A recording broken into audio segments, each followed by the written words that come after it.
ئێمە ئەوەی هەمانە وەکو ئەم هەژڕێکخراوە تەنها دوو داواکاریە. داواکارییان بۆ خێرخوازان و بۆ خەڵکانی دڵسۆز و خەڵکانی خۆشەویستی ئەم شارە جوانەیە کە بەڕاستی هەمیشە لە خزمەتی ئێمەی خاوەن پێداویستی تایبەتا بوون، چ لە جەژنەکان، چ لە ڕەمەزان، چ لە کاتی کەرەنتینە و چ لە بۆنە خراپەکاندا کە ئێمەی خاوەن پێداویستی تایبەت پێوەی گیرۆ دەبووین.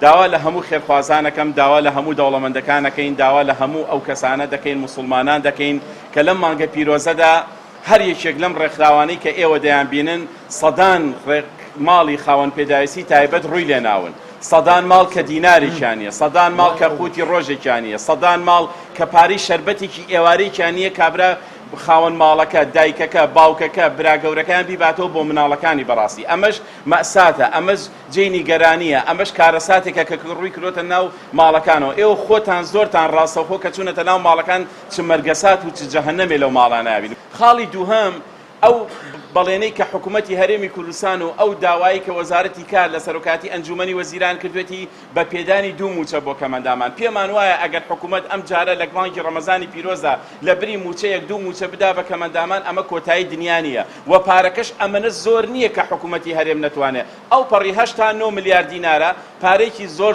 ڕەمزیە. بۆیە بەڕاستی ئێمە لەمڕۆ داوا لە سەرۆکی ئەنجومەنی وەزیرانەکەین، داوا لە جێگری سەرۆگەکەین، داوا لە وەزیرە بەڕێزەکانەکەین، هەمویان کە ئەم هەفتەیە بڕیار وایە لەسەر ئەم پێشنیارە کۆ ببنەوە لە ئەنجومەنی وەزیران دەنگی پێویست بێنین تا بڵێن حکوومەتەکە حکوومەتی خۆمانە دوو موچەمان نایداتێ.